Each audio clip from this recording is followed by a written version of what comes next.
Okay, I am Dr. Mary Newport. I am from the Tampa Bay area of Florida, Spring Hill, Florida, and I'm a physician. I practiced newborn intensive care for 30 years, and then I practiced at the opposite end of the spectrum, taking care of people in hospice care for several years. And my relationship to ketogenic therapies is very long. It started around 2008. My husband, Steve, had early-onset Alzheimer's disease that was diagnosed when he was just 54 years old. And in 2008, he was deteriorating rather quickly, and he was trying out for 2 clinical trials for 2 different drugs to treat Alzheimer's. And I happened upon a press release about a medical food that was shown in a single dose study and in a 90-day study to improve the memory and cognition in nearly half of the people with Alzheimer's who took it. And so this was of interest to me, and I did some research. I looked at their patent application. I found out that this medical food was medium chain triglyceride oil, MCT oil. And I also learned in the patent that it was extracted from coconut oil. And I was familiar with MCT oil because back in the 1980s, when I was doing my training in neonatal medicine, we used to add it to the feedings of our tiniest preemies. We would add MCT oil, which they absorbed very well. They would grow faster. They would get home faster. And they started adding it to premature infant formulas and then to other infant formulas as MCT oil and also as coconut oil. And even today, in commercial formulas around the world, nearly all of them include coconut oil and sometimes MCT oil to try to mimic fats that are in human breast milk. So we're trying to provide the baby with the full spectrum of fatty acids. And what I learned from the patent application as well was that Alzheimer's disease is a type of diabetes, diabetes of the brain. It's sometimes called, or type 3 diabetes, because this can affect the brain with insulin resistance, problem with getting glucose into certain areas of the brain, even in people that don't have type 1 or type 2 diabetes. And the interesting thing about MCT oil is when you consume it, that part of that is converted to ketones. And ketones are an alternative fuel for the brain. So the idea of using MCT oil was that the ketones could help bypass this problem of insulin resistance and provide fuel to cells that don't take up glucose normally and potentially help somebody with Alzheimer's disease. So when they did their studies, the first study was a single dose study. The people would come one day and they would get either a placebo or they would get a drink with MCT oil, and then they would get the opposite on a second day that they came. And 9 out of 20 people had improved memory and cognitive scores on the day that they got the MCT oil. So this was of great interest to me. And then when they did the 90-day study, they found the same thing. It was almost half of the people that had improvement, and it was sustained improvement over 90 days in their cognition and memory. And the most interesting thing about that is that none of the Alzheimer's drugs that have been approved by the FDA, even as of 2025, have been shown to improve memory or cognition. They cannot make that claim. At best, they can say that it may slow cognitive decline by several months. So this was very intriguing. You know, this was something that I thought, it's on the shelf. Coconut oil is on the shelf. It's very rich in medium chain triglycerides. It's about 60% if you include C6, C8, C10, and C12. And so my husband was trying out for 2 clinical trials 2 days in a row, which was very fortunate because we had testing the day before and the day after, the day that he started taking coconut oil. So I learned about this medical food. Literally, it was around 1 a.m. in the morning, the day he was supposed to participate or try out for this clinical trial. And he needed to score at least 16 points on a 30-point mini-mental status exam. and he got only 14 points, and he didn't qualify for the study. And we were devastated. We were hopeful that he would get into an Alzheimer's trial. And so the doctor had him draw a clock. It was a clock test for Alzheimer's. It's a standard test. And he drew, instead of a big circle, he drew several small circles and about 4 numbers. And it was very disorganized. She said he was on the verge of severe Alzheimer's. So on the way home, we went to a health food store and stopped and picked up some coconut oil. And when we got home, I got on the internet to remind myself which are the medium chain triglycerides. I was able to find the fatty acid composition of coconut oil and learned that it was 60% medium chain triglycerides. And then I figured out how much coconut oil to give him that would equal the dose that they were using of the medical food in these clinical trials. So the next day he was scheduled again to try out for a different drug, different city, different day of the week. And I gave him a little over 2 tablespoons. It was 35 grams of coconut oil to try to equal that dose of the medical food.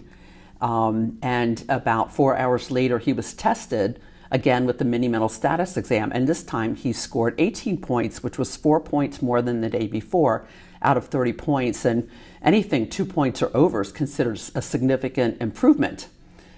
So he qualified for the study, which was amazing. And at first I thought, okay, the science makes sense. What I read in the patent application makes sense. And so we're going to keep this going. I thought maybe we had just got lucky, but perhaps not, perhaps this was really working. And my husband told me that the day that he started taking coconut oil, it was like a light bulb came on in his head. He said he felt like a light switch turned on. He could think more clearly, like almost right away. And the next day, well, one thing I had read in the patent application was that the ketone levels when taking MCT oil peak at about 90 minutes and they're gone after 3 hours. And I thought, your brain needs fuel 24 hours a day. So what about the other 21 hours? And so I just started giving him some coconut oil every morning at breakfast, but also at lunch and dinner. I got recipes right away, cookbooks like the very next day, and started cooking with it, putting it into foods that, instead of other oils and fats. And every day he improved. He had some symptoms that are similar to Parkinson's disease, that he had some tremors. He had a tremor in his face when he would talk. His hands would have a tremor when he was trying to eat or trying to pick up something. And the tremor in his jaw stopped right away. We never saw that again. The tremor in his hand he would have sometimes in the morning when he would wake up, but after he had taken the coconut oil, 20 or 30 minutes later the tremor would stop and we wouldn't see it the rest of the day. He just started walking more quickly. He started whistling and joking again. People with Alzheimer's, people sometimes say that they look like they have like a dead expression. They don't have much facial expression. His face became more animated. He had more expression, and he was happy. He had been very, very depressed. He knew that he had Alzheimer's. He always knew that. He knew what he had been able to do and what he couldn't do anymore. It was very hard for him. And now he told me that he had hope for his future. Again, he felt so much better. And this was just after 4 or 5 days. It changed so much. And so I was kind of overwhelmed that at that time, they were saying 35 million people in the world with Alzheimer's and other dementias. Now they say 55 million people. And I felt like it was my job to tell the world about this. So it was very overwhelming at the time. But, we continued giving him the coconut oil basically at least 3 times a day. Eventually it was 4 times a day. And at about 6 weeks, in the meantime, I had started talking with Dr. Richard Veach, who at the NIH, he had been working on ketones as a possible therapy for Alzheimer's and Parkinson's and other disorders since the 1990s. And he had invented a ketone ester that could get ketone levels 10 times higher than what you could get with coconut oil or MCT oil. And my husband, at 2 weeks after he started the coconut oil, he drew another clock, and this time he drew the full circle. He had all the numbers. He had a couple extra, like 9 twice. He had a lot of lines, and I thought they were hands of the clock, but he said no, he was trying to line the numbers up across from each other. He was trying to make it look good, and it was a huge improvement. And I faxed these 2 clocks, the day before he started taking coconut oil, and 2 weeks later to Dr. Veach.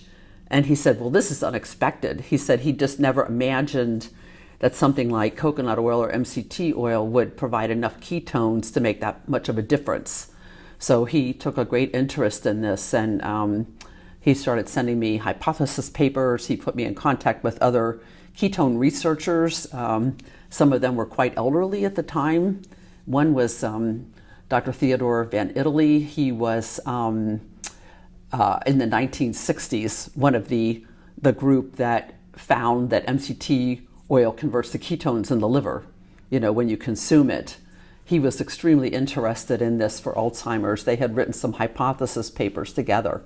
I met Dr. George Cahill. He was, I believe, in his 80s at the time, but he had found and reported in 1967, he and his group, that during starvation, you break down fat, and part of that fat is converted to ketones, and ketones can provide 60% of the fuel to the brain during starvation.